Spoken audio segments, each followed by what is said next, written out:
الحمد لله رب العالمين والصلاة والسلام على سيد الأنبياء والمرسلين وعلى آله الطيبين الطاهرين وصحبه الهاديين المهديين الراشدين. نشهد أن لا إله إلا الله وحده لا شريك له ونشهد أن سيدنا محمدا عبده ورسوله. أما بعد، أعوذ بالله من الشيطان الرجيم. بسم الله الرحمن الرحيم. يا أيها الذين آمنوا لا تقربوا الصلاة وأنتم سكارى حتى تعلموا ما تقولون ولا جنبا إلا عابري سبيل حتى تغتسلوا وإن كنتم مرضى أو على سفر أو جاء أحد منكم من الغائط أو لامستم النساء فلم تجدوا ماء فتيمموا صعيدا طيبا فامسحوا بوجوهكم وأيديكم إن الله كان عفوا غفورا. صدق الله مولانا العظيم. رب اشرح لي صدري ويسر لي أمري واحلل عقدة من لساني يفقهوا قولي.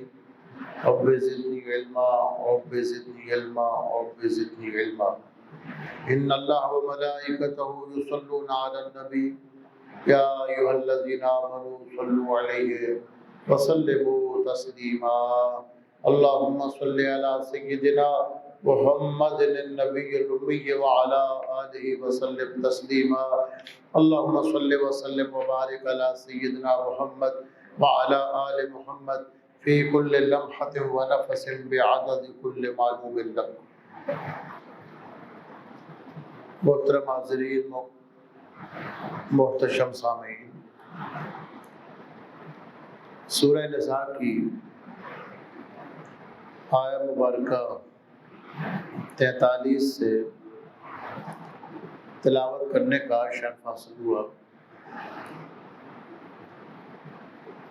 تلاوت کردہ آیات مبارکہ کا جو خلاصہ مفہوم ہے، جس کو عام زبان میں ترجمہ کہا جاتا ہے، وہ یہ ہے: اے ایمان والو، نشے کی حالت میں نماز کے قریب نہ جاؤ جب تک کہ تم بات کو سمجھنے نہ لگو. جو بات تم کہتے ہو وہ تمہیں سمجھ آ رہی ہو، اس وقت نماز کے قریب جاؤ. اور حالت جنابت میں، یعنی جب غسل فرض ہو، اس حالت میں بھی نماز کے پاس نہ جاؤ. الا عابری سبیل، مگر یہ کہ تم اگر مسافر ہو، یہاں تک کہ تم غسل کر لو. اور اگر تم بیمار ہو یا سفر میں ہو، یا تم میں سے کوئی قضاء حاجت کرے، یا تم نے اپنی عورتوں سے قربت کی ہو اور تم پانی نہ پاؤ، پانی تمہیں نہ ملے، تو پاک مٹی سے تیمم کر لیا کرو. تو مسح کرو اپنے چہروں کا اور اپنے ہاتھوں کا. بے شک اللہ تعالیٰ معاف کرنے والا، بہت بخشنے والا ہے. یہ آیات مبارکہ کا خلاصہ مفہوم ہے، جس میں ایک تو یہ بیان کیا گیا کہ جب کوئی بندہ حالت نشہ میں ہو تو اس وقت وہ نماز شروع نہ کرے، کیونکہ نشے کی حالت میں اسے یہ نہیں معلوم ہوگا کہ وہ کیا کہہ رہا ہے. مکمل طور پر اس کے ہوش اور حواس قابو میں نہیں ہوتے. تو حالت نشہ میں نماز شروع کرنے سے منع فرمایا گیا. اسی طرح حالت غلبہ نیند میں جب نیند کا غلبہ ہو تو حضور صلی اللہ علیہ وسلم فرماتے ہیں، بخاری میں یہ روایت ہے کہ جب تم میں سے کسی کو اونگ آ رہی ہو، نیند کا غلبہ ہو، تو اس وقت نماز شروع نہ کرے۔ اور ساتھ ہی فرمایا کہ اگر اونگ آ رہی ہے، نیند آ رہی ہے، ہو سکتا ہے کہ بندہ اپنے لیے دعا مانگنا چاہ رہا ہو لیکن اس کی زبان سے بد دعا نکل رہی ہو۔ اس میں بھی وہی فلسفہ ہے کہ جو بات بندہ کہہ رہا ہے وہ سمجھ کے نہیں کہہ رہا۔ تو حالت نشہ میں اور نیند کے غلبے کی حالت میں نماز سے منع کر دیا گیا۔ یہ آیا مبارکہ کب نازل ہوئی، اس کا شان نزول کیا تھا، اس حوالے سے جو روایات ہیں وہ مختلف ہیں۔ عام طور پر جو بات مشہور ہوئی ہے اور جامع ترمذی شریف میں بھی وہ روایت ہے، وہ سیدنا علی بن ابی طالب کرم اللہ وجہ الکریم کے حوالے سے۔ دیگر کتب میں مختلف صحابہ اکرام کے اسماء گرامی ہیں کہ شراب کی ممانعت سے پہلے، منع ہونے سے پہلے نماز پڑھاتے ہوئے قرآن مجید کی قرأت کی غلطی ہوئی، لیکن اس حوالے سے امام حاکم نے مستدرک کے اندر اس راوی پر جرح کی ہے جس راوی نے یہ روایت سیدنا علی بن ابی طالب کرم اللہ وجہ الکریم کی طرف منسوب کی ہے، اور فرمایا کہ وہ ناسبی تھا، یعنی ان لوگوں میں سے تھا جو سیدنا علی بن ابی طالب سے بغض کرتے تھے، تو اس نے ان کا نام اس روایت میں ایڈ کر دیا، کیونکہ جو بنو ہاشم تھے حضور صلی اللہ تعالیٰ علیہ وسلم کے خاندان کے لوگ یہ شراب سے نفرت کرتے تھے۔ اسی طرح حضرت ابو بکر صدیق رضی اللہ تعالیٰ عنہ، آپ کا جو خاندان تھا تو آپ وہ عرب کے اندر ایک معزز خاندان تھا، تو آپ منع ہونے سے پہلے بھی شراب سے دور رہتے تھے اور فرماتے تھے کہ یہ غیرت مند لوگ یہ نہیں پیتے اور یہ انسان کی حس سے غیرت کو متاثر کر دیتی، یعنی منع ہونے سے پہلے بھی حضرت ابو بکر صدیق رضی اللہ تعالیٰ عنہ اور یہ جلیل القدر جو لوگ تھے اس چیز سے اس وقت بھی نفرت کرتے تھے جب منع نہیں تھی۔ تو یہ کسی ایک کا واقعہ ہو سکتا ہے کہ جب نماز پڑھائی گئی، اور مستدرک ہی کے اندر آگے پھر روایات ہیں کہ کوئی شخص تھا اہل اسلام میں سے جس نے نماز پڑھائی اور قل یا ایھا الکافرون اس صورت کے اندر یہ پڑھ دیا کہ میں بھی اسی کی عبادت کرتا ہوں جس کی تم بت پرست عبادت کرتے ہو۔ اس پر یہ آیت اتری کہ جب تم حالت نشہ میں، بعد میں تو ہمیشہ کے لیے شراب کو حرام کر دیا گیا تھا، اور اس حوالے سے ایک بات ذہن رکھیں کہ جہاں یہ ہے نا کہ یہ جو شراب ہے اس میں تمہارے لیے نفع بھی ہے اور نقصان بھی ہے، اس آیت کا ہرگز یہ مطلب نہیں ہے کہ اس کے پینے میں کوئی فائدہ ہے۔ وہ یہ تھا کہ لوگ اس کا کاروبار کرتے تھے، کاروبار میں نفع تو ہوتا تھا، تو فرمایا کہ اس کا جو نقصان ہے وہ زیادہ ہے، گناہ زیادہ ہے، نفع تو تمہیں ہو جاتا ہے، حرام چیز بھی بندہ بیچتا ہے، ظاہری طور پر اس کو مال و دولت تو آ جاتا ہے، اس کا مطلب یہ نہیں ہے کہ اس کے پینے میں کوئی فائدہ تھا، مطلب یہ تھا کہ اس سے کاروباری طور پر تمہیں نفع تو حاصل ہوتا ہے، لیکن اسمہما اکبر من نفعہما، یہ تم جو جوا کھیلتے ہو اور شراب پیتے ہو تو اس میں تمہارے نفع بھی ہے اور نقصان بھی ہے، کیا کاروباری طور پر مالی طور پر تمہیں دولت ملتی ہے، پیسہ ملتا ہے، کوئی نفع حاصل ہو جاتا ہے، لیکن ان کا نقصان گناہ جو ہے وہ زیادہ ہے۔ تو یہ جو عظیم الشان لوگ تھے تو وہ اس چیز سے اتنا دور رہتے تھے۔ ہمارے جو فتاوی شامی ہے، ابن عابدین شامی مشہور ہے،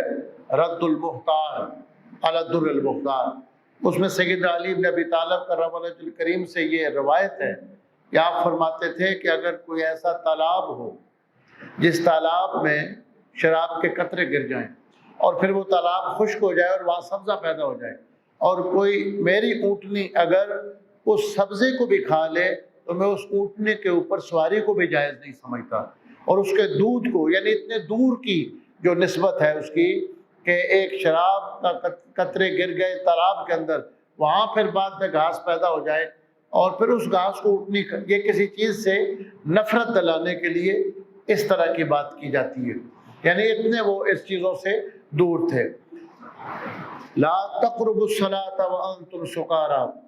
اے ایمان والو حالت نشہ میں شراب کے قریب نہ جاؤ، نماز کے قریب نہ جاؤ، اس وقت پھر جاؤ جب تمہیں اپنی بات جو کہہ رہے ہو وہ سمجھ آنے لگ جائے، ولا جنبا، اور حالت جنابت میں بھی نماز کے قریب نہ جاؤ، الا عابری سبیل، اگر تم راستہ عبور کرنے لگے ہو، حتیٰ تغتسلوا، جب تک کہ تم غسل کر لو۔ یہ جو راستہ عبور کرنے والی بات ہے اس کے متعلق مختلف تشریحات ہیں،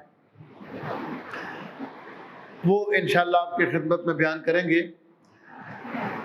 اس آیہ کریمہ کی تفسیر میں ایک شان نزول آگے جو تیمم کا حکم آیا، سفر تھا اور سفر میں ام المومنین حضرت سیدہ طیبہ عائشہ صدیقہ سلام اللہ علیہا کا ہار گم ہو گیا اور اس کو تلاش کرنے میں وقت لگ گیا، اتنا وقت لگ گیا کہ نماز کا وقت آ گیا، قریب کوئی پانی نہیں تھا۔ تو بعد میں جب تلاش کیا گیا تو اونٹ کے جہاں آپ کے اونٹ بیٹھا تھا وہیں نیچے وہ ہار پڑا ہوا تھا، تو یہ صورتحال پیش آئی۔ تو اس صورتحال میں قرآن مجید میں حکم ہوا کہ اگر تمہیں پانی نہ ملے فَتَيَمَّمُوا صَعِيدًا طَيِّبًا، تو تم قصد کرو۔ تیمم کا معنی ہے قصد کرنا، اما یا امو، اس کا معنی بھی ہوتا ہے قصد کرنا، ارادہ کرنا کسی چیز کا، تو تم ارادہ کرو پاکی حاصل کرنے کا، صعیداً، مٹی سے، طیبہ، پاک مٹی، پاک مٹی کے ذریعے تم پاکیزگی کا قصد کرو۔ اس تیمم کے لفظ سے اصولیین نے یہ بات نکالی ہے کہ تیمم کے اندر نیت کرنا یہ لازم ہے۔ مثلا جو وضو ہے اس کے اندر نیت فرض نہیں ہے، کہ ایک بندے نے قرآن مجید کی تلاوت کے لیے وضو کیا تو وہ اس وضو کے ساتھ نماز بھی پڑھ سکتا ہے، نفل بھی، فرض بھی پڑھ سکتا ہے، لیکن تیمم کے اندر جس چیز کے لیے کر رہا ہے اس کی نیت ضروری ہے۔ تیمم کے اندر جس چیز یہ کر رہا ہے اس کی نیت ضروری ہے۔ مثلا اگر صرف قرآن مجید کو چھونے کے لیے اگر اس نے تیمم کیا ہے تو قرآن مجید کو ہی چھو سکتا ہے، اور اگر غسل فرض تھا تو غسل فرض تھا اور پانی نہیں مل سکا، تیمم کی مختلف صورتیں ہیں۔ قرآن مجید میں تو اتنا ہے کہ اگر تمہیں پانی نہ ملے، اب پانی نہ ملنے کی پھر آگے کئی صورتیں ہیں۔ ایک صورت یہ ہے کہ پانی ملتا نہیں ہے، کہ پانی موجود ہے لیکن دشمن نے اس پر پہرا لگایا ہوا ہے اور آگے جانے سے وہ دشمن فائر کرتا ہے، تو یہ بھی پانی موجود ہے لیکن یہ نہ ملنے کے حکم میں ہے، بالکل سامنے ہے، 5 گز کے فاصلے پہ ہے لیکن دشمن اجازت نہیں دے رہا، یا پانی ہے یا کسی مخالف کے قبضے میں وہ دے نہیں رہا، پانی آپ کے پاس ہے لیکن اس کا مطلب ہے کہ آپ پانی نہ پا سکے۔ ایک صورت یہ ہے کہ پانی موجود ہے لیکن بندے کو کوئی بیماری ایسی ہے جس کی وجہ سے پانی کا استعمال اس کو نقصان دیتا ہے، تو یہ پانی نہ پانے کے حکم میں ہے، کہ ایسی بیماری ہے جس میں پانی اس کو نقصان دیتا ہے تو وہ تیمم کر سکتا ہے۔ ایک صورت یہ ہے کہ پانی موجود ہے لیکن وہ استعمال کے لیے کافی نہیں، پاس سفر ہوتے تھے، آج کل تو سہولتیں ہیں، تو ہم لوگ تو اللہ کا شکر ہے کہ پانی یا کثرت ہے، یہ جو اب جن علاقوں کے اندر قلت ہے پانی کی، ان کے حالات پڑھیں اور دیکھیں آپ اخبارات میں تو اندازہ ہوتا ہے۔ اس وقت پانی نہیں ہوتا تھا، دور دور تک عرب میں اب بھی پانی نہیں ہوتا، اب بھی صحراؤں کے اندر پانی نہیں ہوتا، شہروں کے اندر انہوں نے پانی کا انتظام کیا ہوا ہے، فلٹر کر کے پہنچا دیتے۔ تو اگر پانی اتنا ہے کہ اس کے ذریعے کھانا پکانے کے لیے آٹا گوندنا پڑتا ہے تو آٹا ہی گوندھ سکتے ہیں، تو اب اس صورت میں تیمم کی اجازت ہے، وضو نہیں کیا جائے گا اور غسل نہیں کیا جائے گا۔ یا ایسا ہے کہ اتنا پانی ہے کہ اس سے تیمم بھی کیا جا سکتا ہے، اس سے آٹا بھی گوندا جا سکتا ہے، تو سالن بھی پکایا جا سکتا ہے۔ اس صورت میں پھر تھوڑا شوربہ رکھ کر سالن پکایا جائے گا اور باقی پانی سے تیمم کیا جائے گا، یعنی پانی کے استعمال پہ قدرت نہ ہو۔ دوسری صورت یہ ہے، پانی ہے لیکن استعمال پہ قدرت نہیں ہے، بندہ دشمن نے اس کو قابو کیا ہوا ہے یا بیمار ہے، پانی تک نہیں پہنچ سکتا، یہ کئی صورتیں بن جاتی ہیں۔ اور قریب 1.5 کلومیٹر اس وقت کا جو فاصلہ بیان کیا گیا حدیث میں، موجودہ حساب سے وہ 1.5 کلومیٹر بنتا ہے جو انگریزی، تو 1.5 کلومیٹر تک پانی ملنے کی کوئی توقع نہیں ہے اور نماز کا وقت جا رہا ہے، تو اس وقت پھر تیمم کی اجازت ہے۔ بعض صورتیں ایسی ہوتی ہیں کہ جس میں 1.5 کلومیٹر تک تلاش کرنے کا بھی حکم نہیں ہے۔ اب یہ وہ چیزیں دیکھیں فقہا نے کتنی احتیاط کے ساتھ بیان کی ہے، جن کو آج چھوٹے چھوٹے بچے فقہا کو برا کہتے ہیں۔ ایک بندہ نماز جنازہ میں حاضر ہے اور نماز جنازہ میں پہنچا اور جنازہ ہونے لگا ہے، اب 1.5 کلومیٹر تک پانی تلاش کرتا ہے تو نماز جنازہ رہ جائے گی، تو اس صورت میں وہ تیمم کر کے نماز جنازہ میں شامل ہو سکتے۔ اب یہ جو مسئلہ ہے یہ حدیث میں نہیں ہے، لیکن فقہا نے ضرورت کے تحت ان سب چیزوں کو، یہ ایک عام کامن سینس کی بات ہے، سمجھ میں آنے والی بات ہے کہ وہ اگر جنازے سے محروم ہو جائے گا، ایک مومن کے جنازے سے محروم ہو جائے گا اگر وہ پانی کی تلاش میں نکل جائے، تو نماز جنازہ صفیں کھڑی ہے اور پانی تھوڑا دور ہے تو تیمم کر کے وہ شامل ہو سکتا ہے۔ فَتَيَمَّمُوا صَعِيدًا طَيِّبًا۔ یہاں ایک بڑی دلچسپ بات یہ ہے کہ پیغمبر صلی اللہ علیہ وسلم کی تشریعات کے بغیر قرآن مجید کا سمجھنا کتنا مشکل ہے۔ آپ دیکھیں کہ حضرت عمار بن یاسر یہ جلیل القدر اصحاب میں سے ہیں، السابقون الاولون میں سے ہیں، کتنا بڑا بندہ ہے۔ جب سفر میں تھے تو کہیں ضرورت پڑ گئی، غسل فرض تھا، تو انہوں نے اس طرح زمین کے اوپر لیٹ گئے، مٹی میں اپنے آپ کو لوٹ پوٹ کر دیا، سارے جسم پہ مٹی مال لی، تو حضور علیہ الصلوۃ والسلام کے پاس آئے اور کہنے لگے یا رسول اللہ میں نے اس حکم اس آیت پر عمل کر لیا ہے، فَتَيَمَّمُوا صَعِيدًا طَيِّبًا۔ تو فرمایا یہ سارے جسم پہ مٹی ملنے کی کیا ضرورت تھی، مٹی پہ ہاتھ مار کے چہرے پہ مل لینا اور بازوؤں پہ مل لینا کافی تھا۔ دیکھیں پیغمبر صلی اللہ علیہ وسلم کی تشریعات کے بغیر اتنا بڑا، جن کی زبان اپنی ہے، عربی زبان ہے اور حضور صلی اللہ علیہ وسلم کے قدیم صحبت یافتہ ہے، لیکن آپ سمجھنے میں ان کو یہاں پر غلطی لگی، یعنی جو ان کا فہم تھا وہ کچھ اور تھا، تو حضور صلی اللہ علیہ وسلم نے وضاحت فرما دی کہ تیمم کا طریقہ کیا ہے۔ حدیث میں بیان ہوا، یہاں اتنا بیان ہوا کہ تیمم کس طریقے سے کرو، فرمایا کہ اس کا طریقہ یہ ہے بے وجوہکم و ایدیکم، مٹی کے اوپر ہاتھ مار کے اپنے چہرے پر اور بازو پر، یعنی آپ پہلے اس طرح مٹی کے اوپر ہاتھ ماریں، ایک مرتبہ مارنا کافی ہے لیکن سنت ہے کہ 3 مرتبہ ماریں، اور اس کے بعد اس طرح اپنے ہاتھوں کو جھاڑیں اور اس طرح اپنے چہرے پہ مل لیں، دوسری مرتبہ پھر حدیث پاک ہے صحیح بخاری کی 2 مرتبہ 2 ضربیں ہیں، دوسری مرتبہ پھر مٹی پہ اس طرح ہاتھ مارے اور پھر اس طرح جھاڑ کر اس طرح کر کے اپنے ہاتھوں کے اوپر اس طرح کر لے اور اس طرح ہاتھوں سے کر کے اس طرح کر لے، یہ تیمم اتنا کافی ہو جاتا ہے۔ اب تیمم کرنا کس پہ ہے؟ جو مٹی ہے، اور فقہا نے پھر آگے یہاں اس کی توجیہات بیان کی ہیں، اس کی گہرائی میں گئے ہیں۔ ایک تو مٹی ہے، ایک وہ چیز جو مٹی کے حکم میں ہے، یعنی وہ چیز جو جن سے زمین سے ہے، جن سے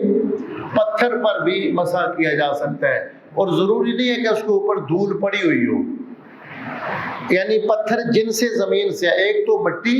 اور جو چیز مٹی کی جنس سے ہے، زمین کی جنس میں سے ہے، تو اس پر جو فقہائے احناف نے جو آسان سی بات کی ہے، زمین کی جنس سے ہونے کا کیا مطلب ہے؟ جو چیز آگ لگانے سے جلتی نہ ہو اور پگھلانے سے پگھلتی نہ ہو، جو آگ سے جلے بھی نہ اور پگھلے بھی نہ، اس کو زمین کی جنس سے کہا جاتا ہے۔ اب لوہا جنس زمین میں سے نہیں ہے،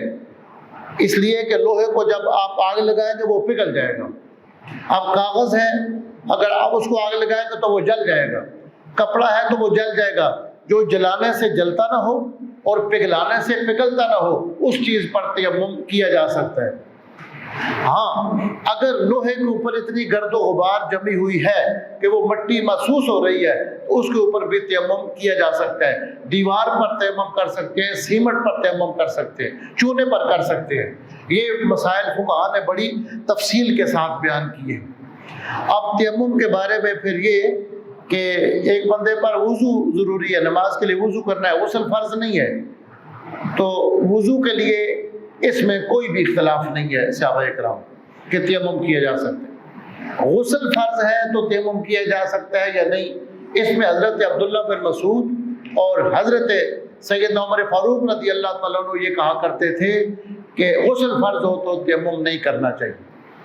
تو جب حضرت عمار بن یاسر نے, یہ مسلم کے اندر یہ روایت ہے, حضرت عبداللہ بن مسعود کو یہ بات کہی کہ قرآن مجید میں ہے کہ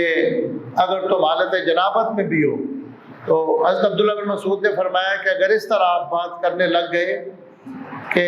اس طرح چھوٹی چھوٹی باتوں پر پھر لوگ کہیں گے جس کو بخار تھوڑا سا ہو گیا, تھوڑی سی سردی لگ گئی, ہلکا سا بیمار ہو گیا تو وہ بھی تیمم شروع کر دے گا. حالانکہ یہ ایک خاص صورتیں ہیں جن میں, لیکن یاد رکھیں کہ پوری امت میں سے یہ جو دو قول ہیں,